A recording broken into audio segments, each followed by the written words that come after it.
अन्न को ही ब्रह्म कहा गया है, अन्न को ही प्राण भी कहा गया है। अन्न से ही सभी भूत उत्पन्न होते हैं। जगत अन्न से ही बढ़ता है। अन्न ही लक्ष्मी तथा नारायण दोनों हैं।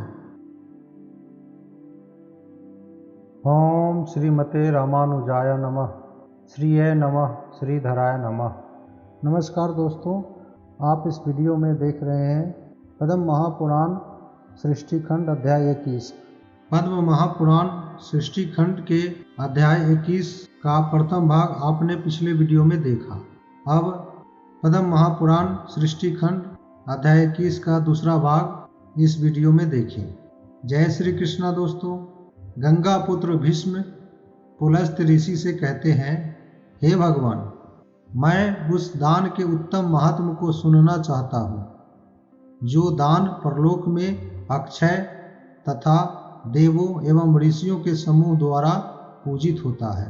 पुलस्त महर्षि ने कहा, हे राजाओं में श्रेष्ठ, मैं 10 प्रकार के सुमेरुओं के दान को आपको बतलाता हूँ। उन सबों का दान करने वाला देवताओं से पूजित अनंत लोकों को प्राप्त करता है।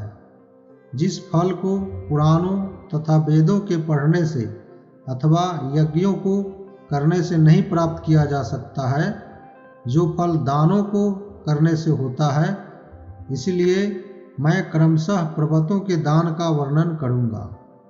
पहला धान्य पर्वत है, दूसरा लवण अर्थात नमक पर्वत है, तीसरा पर्वत गुड़ पर्वत है, चौथा स्वर्ण पर्वत है, पांचवा तिल पर्वत है, छठा रुई पर्वत है, सातवां घृत पर्वत है, आठवां रत्न पर्वत है, नौवां चांदी का पर्वत है और 10वां शर्करा अर्थात चीनी का पर्वत है।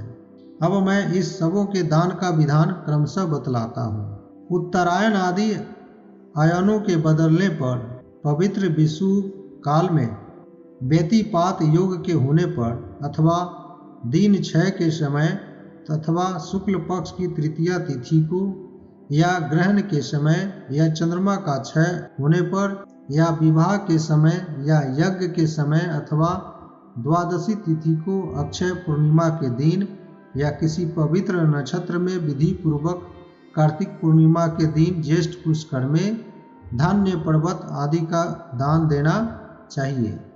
तीर्थ में या घर में या गौशाले में या मकान के आंगन में उत्तराभिमुख का चतुरस्त्र मंडप बनवाएं।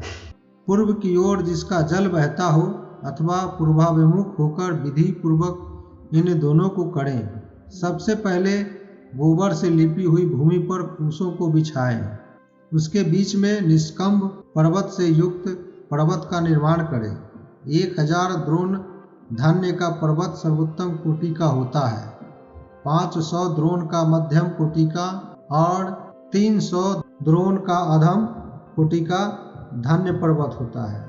धान्य पर्वत के ऊपर बीच में 3 स्वर्ण तथा स्वर्ण वृक्षों को स्थापित करें। उसके ऊपर से श्रेष्ठ ब्राह्मण कपड़े से ढक दे। उसके चांदी के 4 शिखरों तथा चांदी की तलहट्टी को बनाए। उसके पूर्व में मोतियों या हीरों के तथा उसके दक्षिण तरफ पद्मराम मणियों तथा गोमेद को लगाएं। उसके पीछे वाले भाग को नीले रत्नों को से बनाएं और पश्चिम वाले भाग को वैदुर्ज मणि तथा पुष्पराग मणि से बनाएं।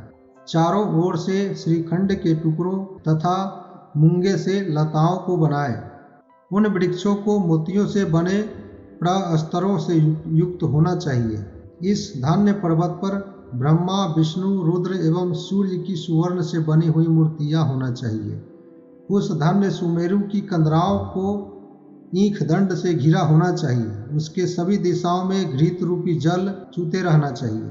श्वेत वस्त्रों से मेघों को बनाए। उसके पूर्व भागों में पीले वस्त्रों को होना चाहिए, दक्षिण भाग में काले वस्त्रों को होना चाहिए। उत्तर दिशा में मेघों को लाल वस्त्रों से बना देना चाहिए। चांदी से निर्मित इंद्र आदि 8 लोकपालों की क्रमशः स्थापना करके अनेक वनों को चारों ओर से बनाए और उन सबों पर सुंदर मालाओं और चंदन को लगाए।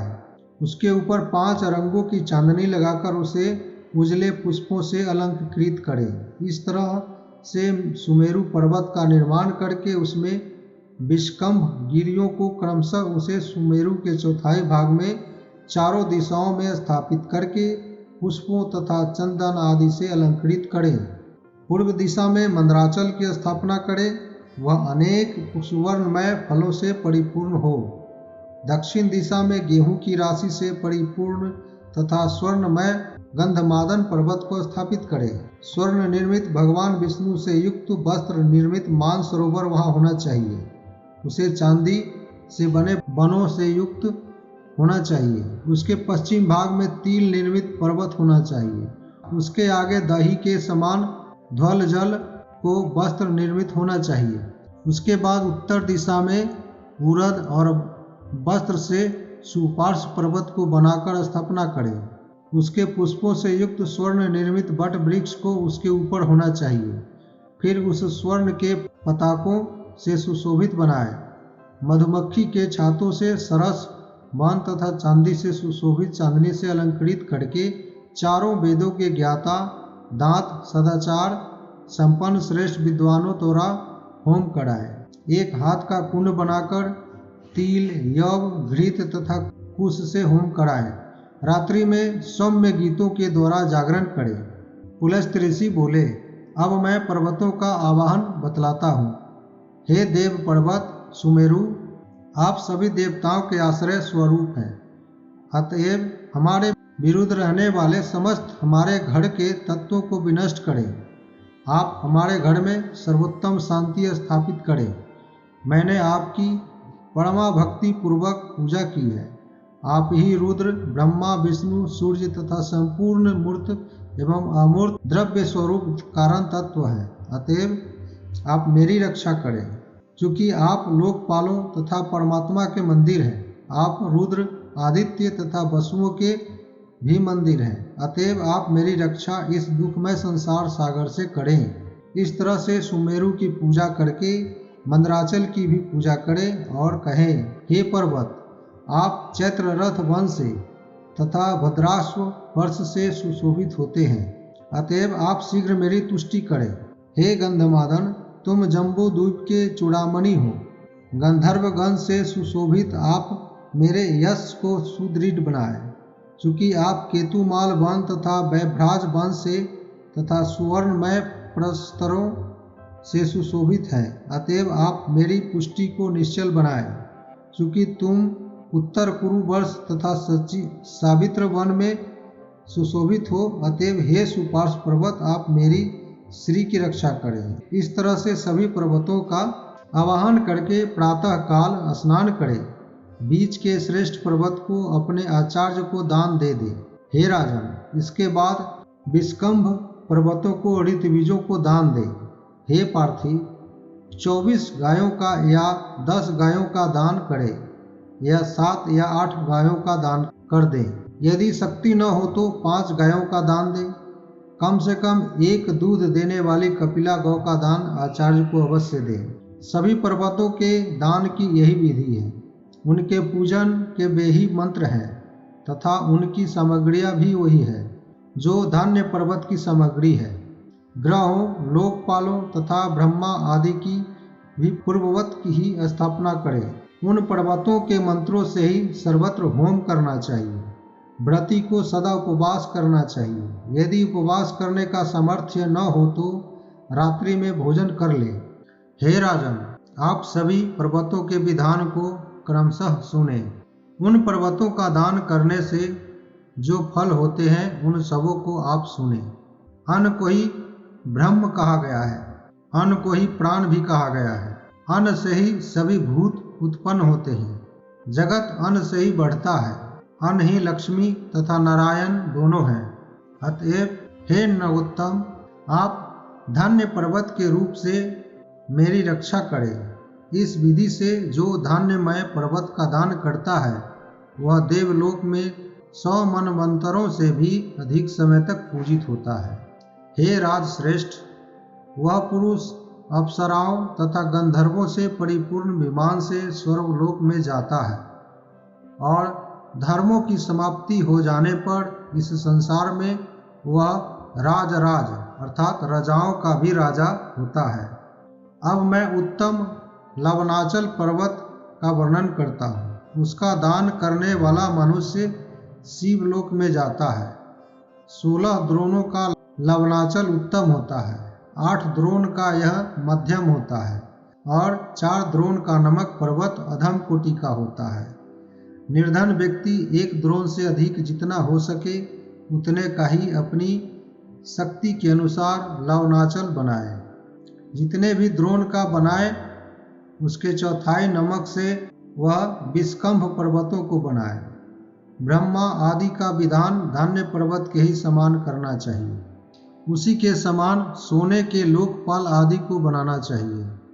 धान्य पर्वत के ही समान सरोवर, वन तथा वृक्ष आदि का भी सन्निवेश करना चाहिए। लवणाचल के दान में भी रात्रि को जागरण करना चाहिए। अब आप इसके दान के मंत्रों को सुने। लवण का रस सौभाग्य रस से युक्त होता है। हे नगोत्तम, पर्वत श्रेष्ठ तदात्मक होने के कारण आप मेरी रक्षा करें। चूंकि लवण के बिना दूसरे रस उत्कट नहीं हो पाते हैं और आप शिव तथा शिवा दोनों के प्रिय हैं, इसलिए आप मुझे शांति प्रदान करें। आप भगवान विष्णु के शरीर से उत्पन्न हैं और आरोग्य को बढ़ाते हैं, इसलिए आप पर्वत रूप से इस संसार सागर से मेरी रक्षा करें। जो व्यक्ति इस विधि से लवणाचल का दान करता है वह 1 कल्प तक पार्वती जी के लोक में निवास करता है और उसके बाद मोक्ष को प्राप्त कर लेता है। इसके बाद मैं आपको गूढ़ पर्वत के दान की विधि का वर्णन करता हूँ। गूढ़ पर्वत का दान करने वाला मनुष्य देवताओं द्वारा सम्मानित होकर स्वर्गलोक में जाता है। 10 भाड़ों का गूढ़ पर्वत उत्तम होता है, 5 भाड़ों का वह मध्यम कोटि का होता है, 3 भाड़ का गूढ़ पर्वत अधम कोटि का होता है और जो वित्तहीन है अर्थात निर्धन है वह 1.5 भाड़ का गूढ़ पर्वत बनाए। इससे भी पूर्ववत ही आवाहन, पूजन और होम तथा वृक्ष के देवताओं की पूजा करनी चाहिए। पूर्ववत ही विस्कंभ पर्वत, सरोवरों, वन देवताओं, होम, रात्रि जागरण तथा लोकपालों का अधिवास करना चाहिए। इन सभी कार्यों को धान्य पर्वत के ही समान करना चाहिए। इस पर्वत के दान में इन मंत्रों का उच्चारण करना चाहिए। जिस प्रकार सभी देवताओं में संपूर्ण जगत की आत्मा भगवान विष्णु श्रेष्ठ है, उसी तरह वेदों में सामवेद श्रेष्ठ है और योगियों में भगवान शंकर श्रेष्ठ है। सभी मंत्रों में प्रणव अर्थात ओंकार श्रेष्ठ है तथा नारियों में पार्वती जी श्रेष्ठ है। उसी तरह रसों में श्रेष्ठ ईख का रस बतलाया गया है। इसलिए यह गूढ़ पर्वत मुझको सर्वोत्तम लक्ष्मी प्रदान करे। हे गूढ़ पर्वत, आप सौभाग्यदायिनी के आश्रय हैं और पार्वती ने ही तुम्हें बनाया है, इसलिए तुम मेरी सदा रक्षा करो। जो व्यक्ति इस विधि से गूढ़ पर्वत का दान करता है वह गंधर्वों के द्वारा पूजित होते हुए गौड़ी जी के लोक में जाता है। इसके बाद 100 कल्पों के बीत जाने पर वह सप्त द्वीपाधिपति होता है और वह आयु तथा आरोग्य से संपन्न होता है और कोई भी शत्रु उसे परास्त नहीं कर पाता है। अब मैं पापों के विनाशक सुवर्णाचल पर्वत का वर्णन करता हूँ। उसको प्रदान करने वाला ब्रह्मा जी के लोक में जाता है। 1000 पल का सुवर्णाचल उत्तम कोटि का होता है, मध्यम कोटि का वह 500 पलों का होता है, उसके आधे 250 पल का ही सुवर्णाचल बनवाकर दान करे। धान्य पर्वत के ही समान सभी कार्यों को करना चाहिए। उसके आधे 250 पल का सुवर्णाचल अधम कोटि का होता है। इस तरह अल्प वित्त वाला मनुष्य भी 1 पल से अधिक भार का ही सुवर्णाचल बनाकर दान करे। धान्य पर्वत के ही समान सभी कार्यों को करना चाहिए। उसी तरह विस्कंभ पर्वतों को ऋत्विजों को ही देना चाहिए। दान देते समय इस मंत्र को पढ़ना चाहिए। सबों के बीज स्वरूप तथा ब्रह्म गर्भ आपको नमस्कार है। हे शिलोच्य, आप अनंत फल देने वाले हैं। आप अग्नि की संतान हैं और जगतपति के पुत्र हैं। हे नगोत्तम पर्वतश्रेष्ठ, आप सुवर्णाचल रूप से मेरी रक्षा करें। इस विधि से जो स्वर्ण पर्वत का दान करता है वह आनंदप्रद पर ब्रह्म के लोक में चला जाता है। वहाँ पर 100 कल्पों तक रहकर मुक्त हो जाता है। अब मैं आपको तिल पर्वत का विधान बतलाता हूँ। उसका दान करने वाला व्यक्ति सर्वोत्तम विष्णु लोक में जाता है। 10 द्रोणों का तिल पर्वत उत्तम होता है। 5 द्रोणों का मध्यम कोटि का होता है। 3 द्रोण का तिल पर्वत अधम कोटि का होता है। इसमें भी पहले के ही समान विष्कंभ पर्वत आदि का दान करना चाहिए। हे राजश्रेष्ठ, अब मैं तिल पर्वत के दान के मंत्रों को बतलाता हूँ। चूँकि भगवान विष्णु के मधु नामक दैत्य का वध करते समय उनके शरीर से निकले हुए स्वेद से तिल, कुश तथा मांस, उरद उत्पन्न हुए। अतएव तुम मुझे शांति प्रदान करो। हव्य एवं कव्य की रक्षा चूँकि तिल से ही की जाती है, तो हे तिलाचल, आप मेरी लक्ष्मी को बढ़ाएं। आपको नमस्कार है। इस तरह से आमंत्रित करके जो व्यक्ति उत्तम तिल पर्वत का दान करता है वह भगवान विष्णु के लोक में चला जाता है। वह पुनः इस संसार में नहीं आता है। कपास पर्वत 20 भारों का उत्तम होता है, 10 भागों का मध्यम कोटि का होता है और 5 भारों का कनिष्ठ होता है। अल्प धन वाला व्यक्ति 1 भार का करपास पर्वत दान करे। इसमें वित्त साठ्य यानी कंजूसी न करे। हे राजश्रेष्ठ, इसमें धान्य पर्वत के ही समान सब कुछ करना चाहिए। इसका दान रात बीत जाने पर देना चाहिए। उस समय दाता इस तरह से कहे, इस संसार के सभी लोगों के आवरण स्वरूप तुम ही हो। हे करपास पर्वत, तुमको नमस्कार है। मेरे समस्त पाप समूह को तुम विनष्ट करो। इस तरह से जो व्यक्ति शंकर जी के सन्निकट कपास पर्वत का दान करता है वह रुद्रलोक में जाकर 1 कल्प तक निवास करता है। उसके बाद वह संसार में आकर राजा होता है। अब मैं सर्वोत्तम घृत पर्वत का वर्णन करता हूँ। घृत तेजोमय तथा महापातकों को विनष्ट करने वाला होता है। 20 घरों का घृत पर्वत सर्वोत्तम होता है। 10 घरों का वह मध्यम कोटि का होता है और 5 घरों का घृत पर्वत अधम कोटि का होता है। जो अल्प वित्त वाले लोग हैं वे 2 घरों का घृत पर्वत दान करें। उसके चौथाई भाग से विष्कंभ पर्वतों को बनाए। घरों के ऊपर चावल को पात्र में भरकर पूर्ण पात्र बनाए। उन घरों को ऐसे ऊंचा करे कि वे देखने में अच्छे लगे। उसको वस्त्र तथा ईख एवं फलों से विशिष्ट करके अलंकृत करे। इसके भी सारे विधान धान्य पर्वतों के ही समान होते हैं। उसी के समान इस घृत पर्वत का अधिवासन पूर्वक होम तथा देवताओं का पूजन करें। रात्रि के बीत जाने पर प्रातः काल उसका दान अपने आचार्य के लिए करें। शांत मन होकर विष्कंभ पर्वतों का दान ऋतविजों को देना चाहिए। चूँकि घृत अमृत के तेज के संयोग से उत्पन्न हुआ है, इसलिए घृतार्ची स्वरूप भगवान शंकर प्रसन्न हों। चूँकि तेजो में ब्रह्म का निवास घृत में है, अतएव हे पर्वत, घृत पर्वत रूप से तुम हमारी रक्षा करो। इस विधि से श्रेष्ठ घृताचल का दान करना चाहिए। घृत पर्वत का दान करने वाला यदि महापापी भी है तो भी वह भगवान शंकर के लोक में जाता है।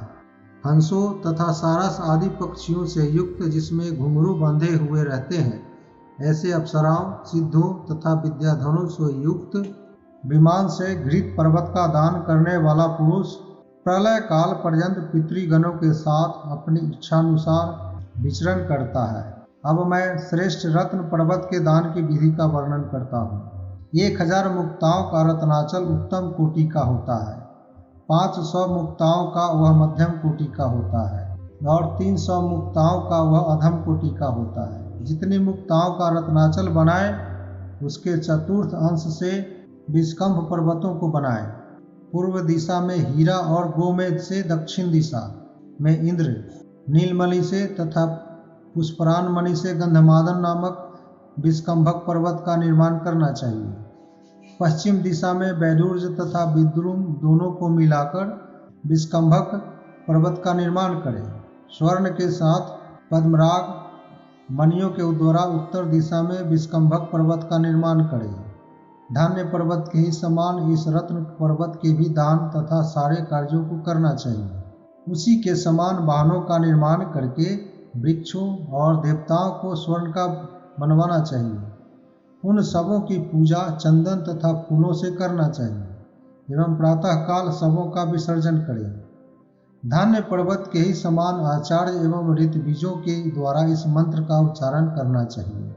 जिस तरह सभी देवताओं का सभी रत्नों में निवास रहता है, अतएव हे रत्नाचल, तुम मेरी सदा रक्षा करो। जो व्यक्ति इस विधि से रत्नाचल का दान करता है वह देवताओं के स्वामी इंद्र के द्वारा पूजित होकर भगवान विष्णु के लोक में जाता है। वह भगवान विष्णु के लोक में 100 कल्प से भी अधिक समय तक निवास करता है। उसके बाद वह रूप तथा आरोग्य से युक्त होकर 7 द्वीपों का स्वामी होता है। उसके द्वारा इस लोक में अथवा परलोक में ब्रह्म हत्या आदि जो कुछ भी पाप किए गए रहते हैं वे सब उसी तरह से विनष्ट हो जाते हैं जिस तरह वज्र के प्रहार से पर्वत विनष्ट हो गए। अब मैं श्रेष्ठ रौप्य अर्थात चांदी के पर्वत के दान का वर्णन करता हूँ। हे नरोत्तम, उस रौप्य पर्वत का दान करने वाला मनुष्य सोमलोक में जाता है। उत्तम रजताचल का निर्माण 10,000 पल चांदी से होता है। 5,000 पल चांदी से मध्यम कोटि का रजताचल बनता है। 250 पल चांदी के द्वारा अधम कोटि का रौप्याचल का निर्माण होता है। जो असमर्थ व्यक्ति है उसको अपनी शक्ति के अनुसार 20 पल से अधिक चांदी से रजताचल का निर्माण करना चाहिए। उसके चौथाई पल रजत से विस्कंभ पर्वतों का निर्माण करें। धान्य पर्वत के ही समान मद्राचल आदि पर्वतों का निर्माण करें। विज्ञ पुरुषों को पहले के ही समान चांदी के ही लोकपालों को बनवाना चाहिए। रौप्याचल की तलहटी का निर्माण ब्रह्मा विष्णु तथा सूर्य से युक्त करें और उसे स्वर्ण का होना चाहिए। अन्य पर्वतों की तलहटी का निर्माण चांदी और सोने से करें। शेष कार्यों को पहले के ही समान करना चाहिए। पहले के ही समान प्रातःकाल उस पर्वत का दान आचार्य को कर दे और विस्कंभक पर्वतों का दान ऋतबीजों को करें। उनकी पूजा वस्त्रों तथा आभूषणों से करें। दान देते समय हाथ में कूश लेकर बिना किसी द्वेष के इस मंत्र को पढ़ें। चूँकि पितरों, चंद्रमा तथा शंकर जी को चांदी प्रिय है, इसलिए हे रजत, आप हम लोगों की इस शोकमय संसार सागर से रक्षा करें। इस तरह से बनाकर जो व्यक्ति रजताचल का दान करता है वह 10,000 गायों के दान करने का फल प्राप्त करता है। वह सोमलोक में गंधर्व, किन्नर तथा अप्सराओं से पूजित होते हुए प्रलय काल पर्यंत निवास करता है। अब मैं उत्तम शर्कराचल पर्वत का वर्णन करता हूँ। इस शर्कराचल का दान करने से भगवान विष्णु, सूर्य तथा रुद्र को प्रसन्नता होती है। 8 भाग चीनी के द्वारा उत्तम कोटि का शर्कराचल होता है। 4 भाग चीनी का वह मध्यम कोटि का होता है तथा 2 भाग चीनी का शर्कराचल अधम कोटि का होता है। जो अत्यल्प वित्त वाला व्यक्ति हो उसको 1 भाग अथवा आधे भाग का शर्कराचल बनाना चाहिए। उसके चौथाई भाग का विस्कंभ पर्वतों को बनाना चाहिए। इस पर्वत को स्वर्ण तथा वस्त्रों से सजाना चाहिए। उस सुमेरु पर्वत के ऊपर स्वर्ण के बने 3 वृक्षों की स्थापना करनी चाहिए। पहला मंदार वृक्ष हो, दूसरा परिजात एवं तीसरा कल्प वृक्ष होना चाहिए। इन तीनों वृक्षों को सभी पर्वतों के ऊपर स्थापित करना चाहिए। हरि, चंदन तथा संतान इन दो वृक्षों को क्रमशः पूर्व भाग तथा पश्चिम भाग में होना चाहिए। इन दोनों वृक्षों को सभी पर्वतों पर स्थापित करना चाहिए और शर्कराचल पर तो अवश्य स्थापित करना चाहिए। मंदराचल पर्वत पर कामदेव को पूर्वाभिमुख होना चाहिए। गंधमादन पर्वत पर कुबेर को उत्तराभिमुख होना चाहिए। विपुलाचल पर वेद मूर्ति हंस को पूर्वाभिमुख होना चाहिए। सुपार्श पर्वत पर सुवर्ण निर्मित दक्षिणाभिमुखी कामधेनु को होना चाहिए। इसमें भी धान्य पर्वत के ही समान आवाहन तथा यज्ञ इत्यादि करना चाहिए। इस तरह से करके बीच के पर्वत को आचार्य को दान दे देना चाहिए। शेष चारों विष्कंभक पर्वतों का दान ऋत्विजों को दे देना चाहिए। दान देने के समय इन मंत्रों का उच्चारण करना चाहिए। यह शर्कराचल सौभाग्य रूपी अमृत का सर्वश्रेष्ठ सार है। अतएव हे शैलेंद्र, तुम आनंद प्रदान करने वाले बनो। देवताओं के अमृत पान करते समय जो बूंदे पृथ्वी पर गिरा, उन्हीं से तुम उत्पन्न हुए हो। अतएव हे शर्कराचल, तुम हम लोगों की रक्षा करो। उसके पश्चात कामदेव के धनुष के मध्य भाग से शर्करा की उत्पत्ति हुई। महाशैल, तुम शर्करामय हो। तुम इस संसार सागर से हमारी रक्षा करो। जो मनुष्य इस विधि से शर्कराचल का दान करता है, वह सभी पापों से रहित होकर ब्रह्मा जी के लोक में जाता है। सैकड़ों चंद्रमा एवं सूर्य के समान तेज संपन्न वह अपने अनुचरों के साथ विमान पर चढ़कर वह भगवान विष्णु के लोक में जाता है। वहाँ पर 100 कल्पों तक निवास करने के पश्चात वह 7 द्वीपों का स्वामी होता है। वह 30,000 जन्मों तक आयु एवं आरोग्य से संपन्न होता है। व्रती सभी पर्वतों पर मत्सर रहित होकर अपनी शक्ति के अनुसार ब्राह्मणों को भोजन कराता है और उनकी आज्ञा प्राप्त करके वह नमक रहित भोजन करता है। फिर पर्वतों की सारी सामग्री को ब्राह्मण के घर पहुंचवा देना चाहिए। इस तरह से मैंने सभी पर्वतों के दान की विधि आपको बतलाया। हे राजन, आपको जो अच्छा लगे उसे आप मुझसे पूछिए। जय श्री कृष्णा, जय श्री कृष्णा।